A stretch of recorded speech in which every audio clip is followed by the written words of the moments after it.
नमस्कार बंधुरा life is यामिते आपनादेर सबाइके स्वागत जानाई।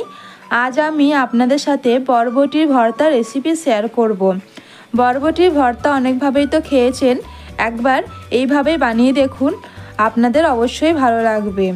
और बंधुरा आमार चैनेले नतुन हये थाकले चैनेलटी सबस्क्राइब करार अनुरोध रइलो। तो देरी ना करे आजके रेसिपि शुरू करब। बरबटिर भर्ता तैरी करार जोन्नो आमी एखाने बरबटी केटे निয়েছি। बरबटीगुलो छोटो छोटो करे এইভাবে কেটে নিয়েছি। এগুলো ভালো করে ধুয়ে নিয়েছি। আর এখানে নিয়েছি রসুন, কাঁচা লঙ্কা আর দুটো মিডিয়াম সাইজের পেঁয়াজ কুচি। এবারে বরবটির ভর্তা তৈরি করব। তার জন্য গ্যাসের উপর কড়াই বসিয়ে কড়াইয়ে পরিমাণ মতো জল দিয়েছি। এবারে যে বরবটি কেটে রেখেছিলাম সেই বরবটিগুলো দিয়ে দিচ্ছি। এইগুলো সিদ্ধ করে নেব। গ্যাসের ফ্লেম হাই করে 3 থেকে 4 মিনিট ফুটিয়ে নেব। বরবটি সিদ্ধ করার জন্য এখানে সামান্য পরিমাণ নুন যোগ করে দেব। গ্যাসের ফ্লেম হাই করে 3 থেকে 4 মিনিট ফুটিয়ে নিয়েছি।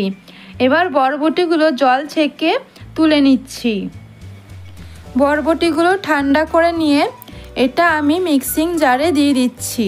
বরবটির সাথে যোগ করে দিচ্ছি রসুন আর দিচ্ছি কাঁচা লঙ্কা। এখানে দুটো কাঁচা লঙ্কা দিয়েছি। আপনারা যদি ঝালের পরিমাণ বাড়াতে চান সেই ক্ষেত্রে কাঁচা লঙ্কার পরিমাণ বাড়াতে পারেন। তারপরে এটা আমি পেস্ট করে নিয়েছি। বরবটি কিন্তু একদম মসৃণভাবে বেটে নিতে হবে। এরপরে কড়াইয়ে আমি দিয়ে দিচ্ছি সরষের তেল। তেল গরম হতে এখানে আমি দিয়ে দিলাম 4টে শুকনো লঙ্কা। এবার শুকনো লঙ্কাটা ভেজে তুলে রাখবো। এবারে যে তেলটা বাকি ছিল সেই তেলের মধ্যে দিয়ে দিলাম পেঁয়াজ কুচি। এবার পেঁয়াজটা আমি ভেজে নেব। গ্যাসের ফ্লেম লোতে করে এটা বেশ লালচে করে ভেজে নেব। পেঁয়াজ ভাজা হয়ে গেছে। এবার পেঁয়াজটা আমি তুলে রেখে দিচ্ছি। পেঁয়াজ তুলে নিয়েছি। এবার বাকি তেলের মধ্যে অল্প পরিমাণ কালো জিরে ফোড়ন দিয়ে দিচ্ছি। কালো জিরে ভাজা হয়ে গেলে এখানে যে বরবটির মিশ্রণ আমি তৈরি করে রেখেছিলাম সেটা এখানে পুরোটা দিয়ে দিচ্ছি।